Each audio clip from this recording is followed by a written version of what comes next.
inventory valuation. PAS2 expressly provides that the cost of inventory shall be determined by using either number 1, first in, first out, number 2, weighted average.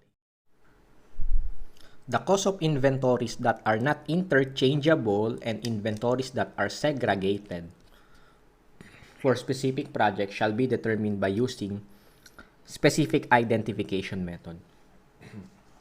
Okay. Itong specific identification method na to, applicable to lalo na sa mga product na unique from each other. Mga product na madidistinct mo from each other. And yan yung mga ginagamit din sa mga product na segregated for specific project. Kumbaga, unique siya, one of a kind, special order, special project. Specific identification method. Kapag naman ang mga product ay identical or kumbaga parang pare-pareha sila sa isa't isa, yung cost of inventories shall be determined by using either first in, first out or weighted average.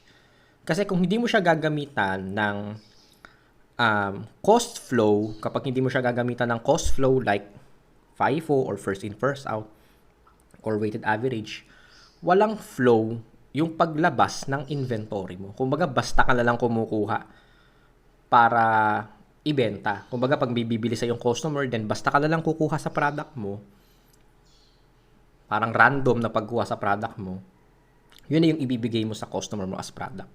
So, dapat gamitan siya ng first in, first out or weighted average method. Para may inventory cost flow yung movement ng iyong inventory. Uunahin natin yung first in, first out, FIFO. The FIFO assumes that the goods first purchased are first sold. Okay. So, ibig sabihin, may sistema ka na sinusunod.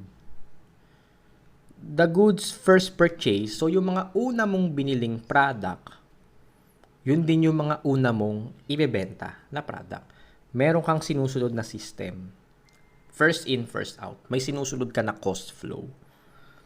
To illustrate yung FIFO, first in, first out. First purchase, first sold. Illustration, the following data were extracted from the records of Jacqueline Company about its inventory for the month of January of the current year.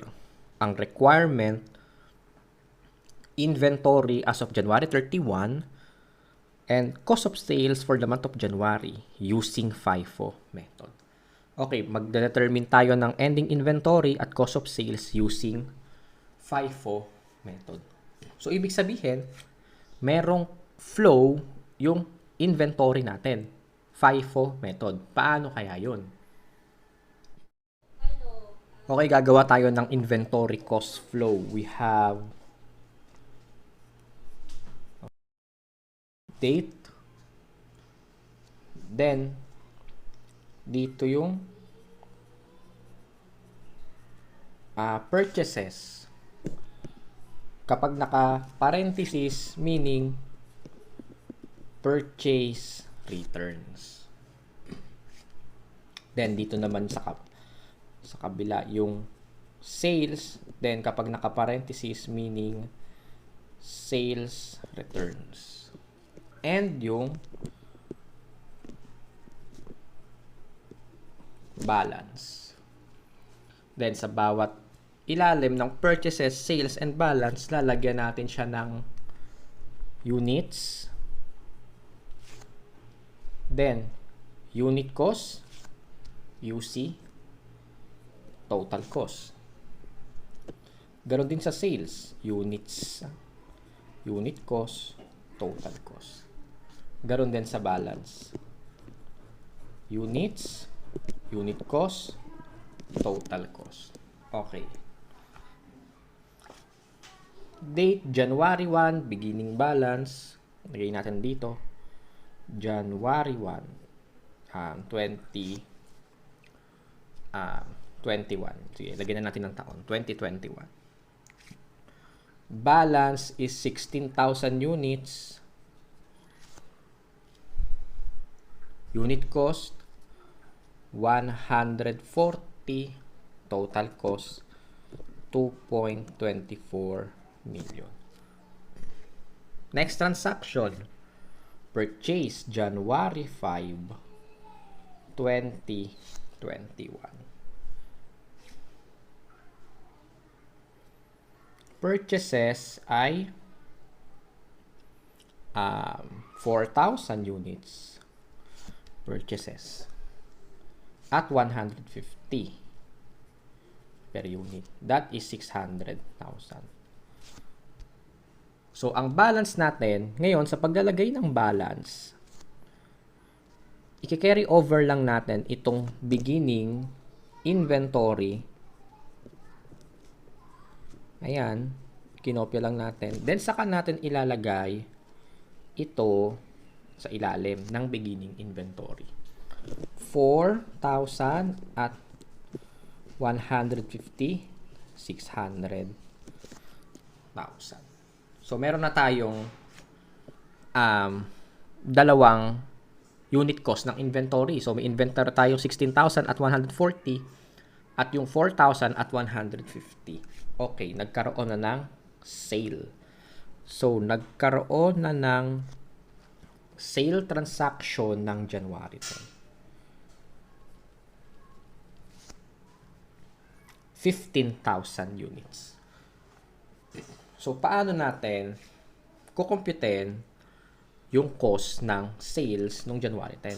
Paano natin i-reflect sa cost flow yung sale ng January 10? Okay. Ngayon, ginagamit natin Fifo. So, ibig sabihin, may sistema tayo na sinusunod. Merong flow tayo na sinusunod sa pagpili ng inventory na ibebenta natin. Ang Fifo, the first purchase are the first sold. So, ibig sabihin, yung mga unang binili natin na inventory, yun yung una nating ibebenta. So, kung 15,000 to at Fifo tayo, yung 15,000 na yan, kukunin natin dito sa 16,000 at 140. So, 15,000 at 140. 15,000 times 140, that is 2.1 million. Fifo method, inuna natin yung mga lumang inventory, yung mga unang binili. So, 16 minus 15, 1,000 at 140. That is 140,000. Then, copy ulit yung natitira. 4,000 at 150, 600. So, kumbaga parang may in particular order yung pag-pick up natin ng inventory na ibebenta. So, kukunin muna natin yung mga inventory na mga unang binili dahil yun yung una nating ibebenta. Fifo. Kaya kinuha natin yung 15,000 dun sa 16,000 at 140. First in, first out method.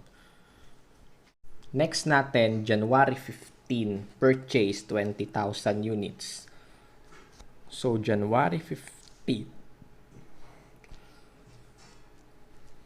2021, purchase na 20,000 units at 163.2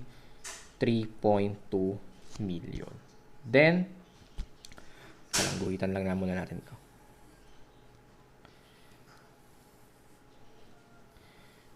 Ayan. Okay. Then, update ulit the balance. So, copy lang natin yung mga nauna.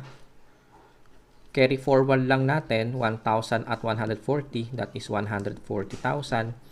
4,000 at 150, that is 600,000. Then, saka natin i-carry over itong purchase. 20,000 at 163.2 million pesos.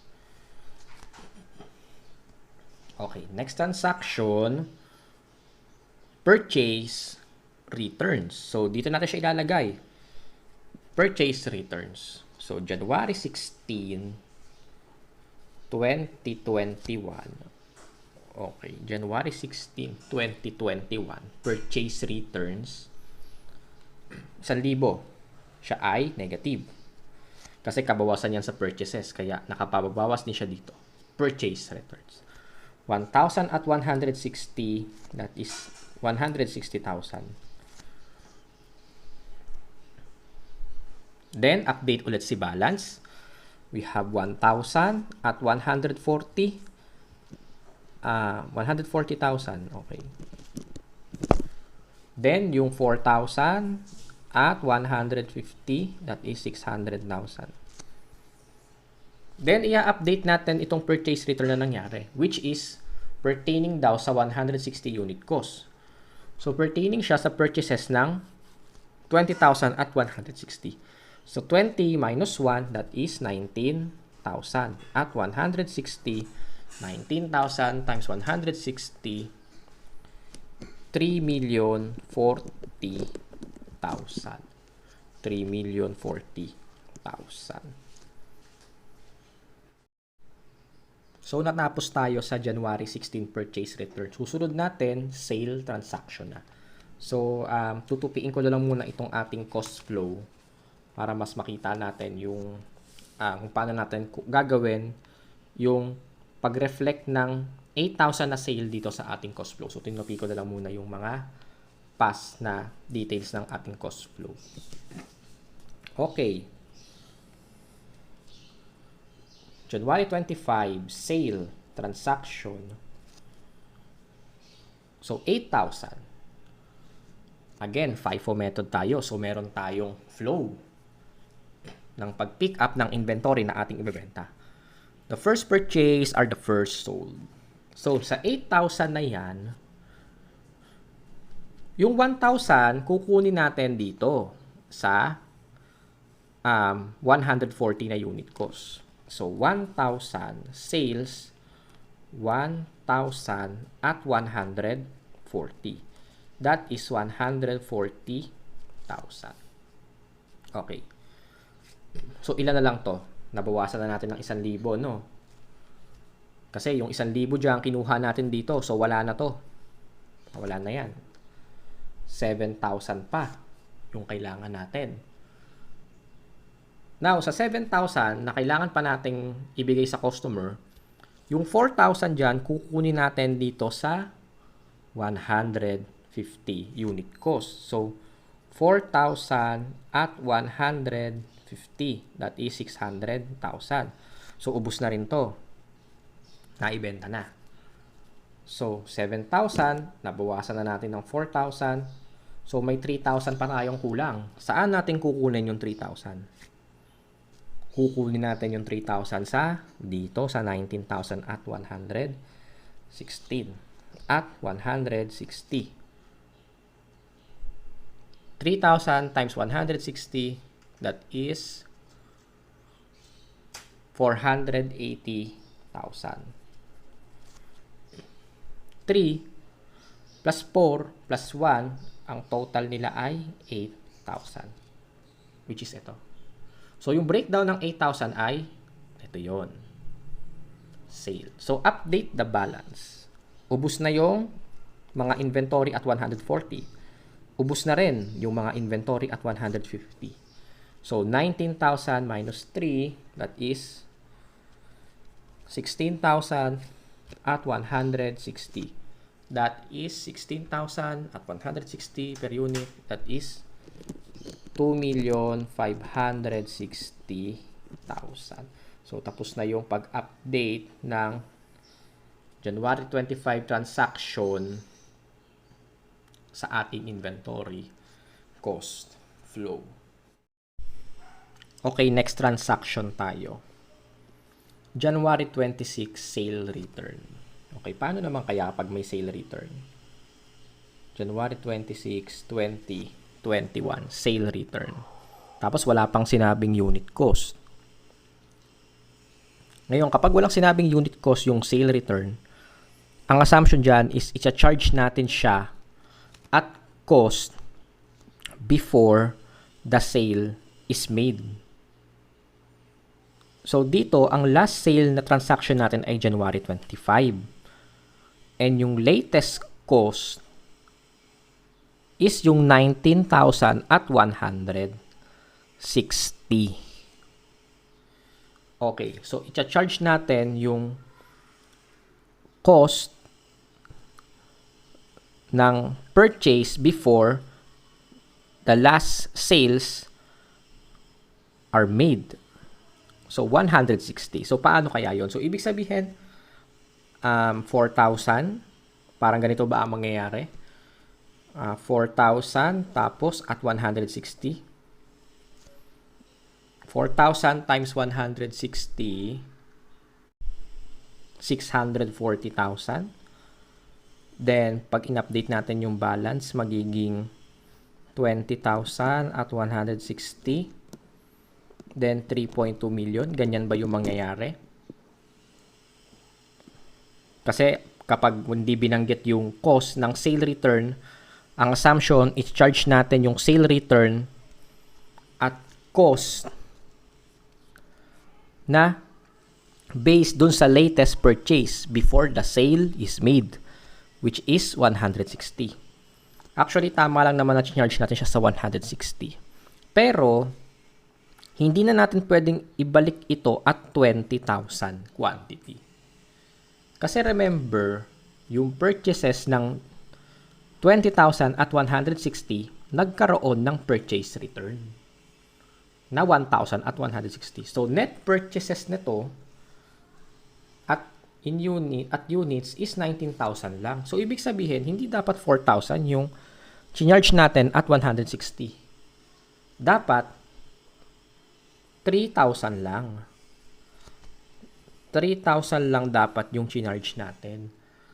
Kasi, kapag ginawa natin 4,000, so sobra na tayo sa net purchases ng 20,000 at 160. So, kapag may mga purchase return at merong mga sale return, kailangan nating maging careful sa pag-charge ng cost ng sale return. Kasi, may mga kailangan pa tayo na i-consider na purchase return. Kung walang mga purchase return yan, pero may sale return, okay lang na mag 20,000 to. Kasi 20,000 naman yung originally quantity na pinurchase at 160. Pero kasi nagkaroon na ng purchase return, so hindi na natin pwedeng isobrahan to ng 20,000. Kaya hanggang 19,000 na lang. So, 3,000 lang kasi 16 plus 3, babalik siya sa 19,000 at 160. 19,000 at 160, 3,040,000. Pero kasi, ang sale return ay 4,000. So, may 3,000 na tayo dito. So, kulang pa tayo ng 1,000. Saan naman natin i-charge ang 1,000? So, hindi na natin pwedeng i-charge sa 160 kasi na-restate na natin yung buong purchases at 160 doon sa kanyang net purchase na 19,000. Kasi pag nilagay pa natin to sa 160, magiging 20,000 na siya. Which is labis na kasi nagkaroon pa ng purchase return. So, yung 1,000, tingnan mo natin ito, 3,000 at 160, that is 3,000 at 160, that is 480,000. And yung 1,000, ibabalik natin siya at 150. 1,000 at 150, that is 150,000.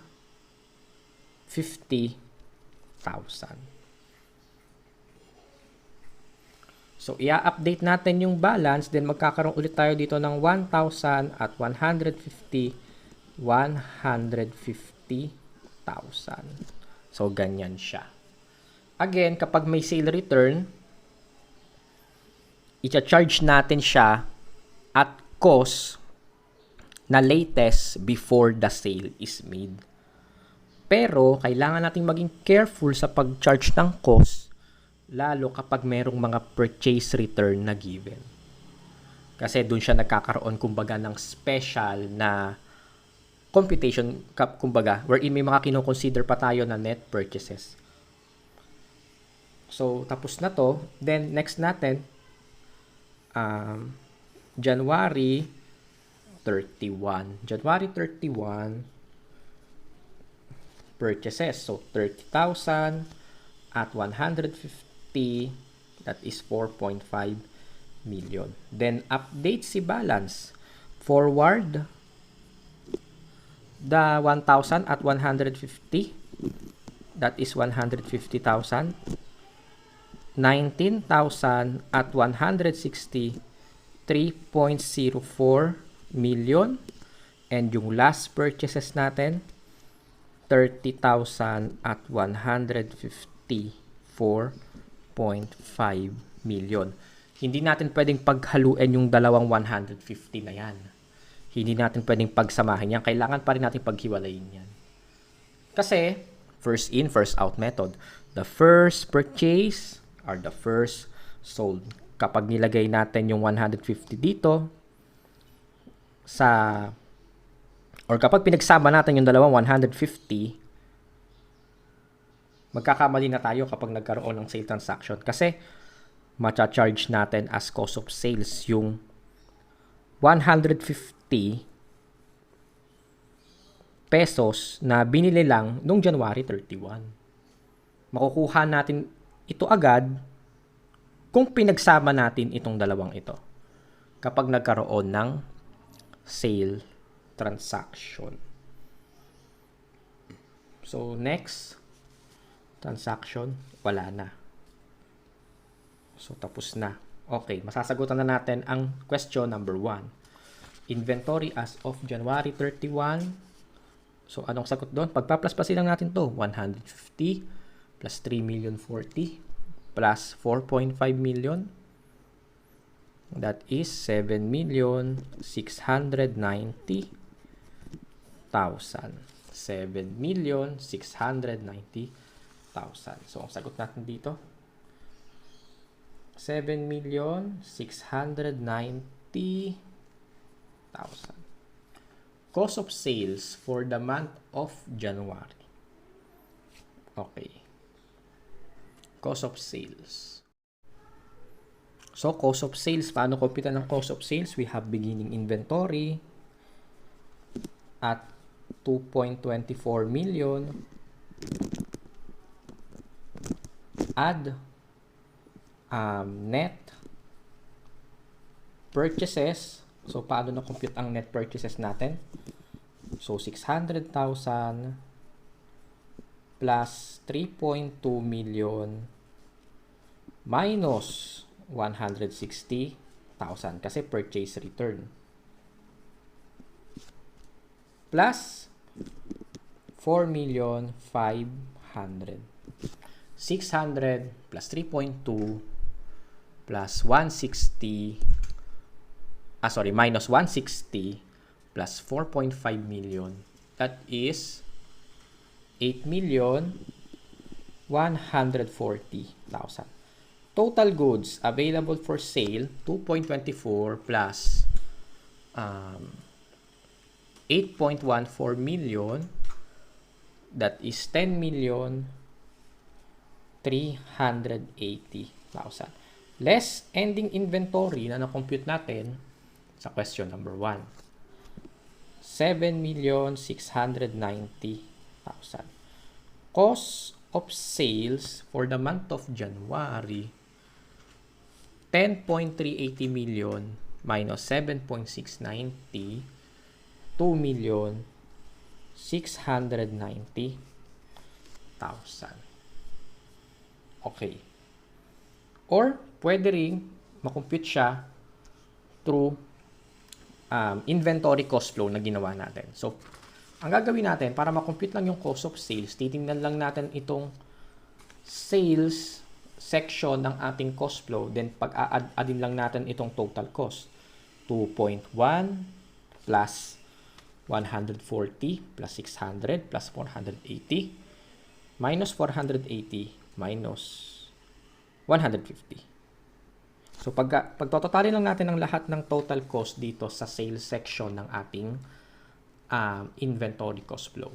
So, total ng total cost under ng sales section ng ating cost flow is 2,690,000, which is parehas naman dun sa na-compute natin na cost of sales. So, sa number 2, 2.69 million cost of sales.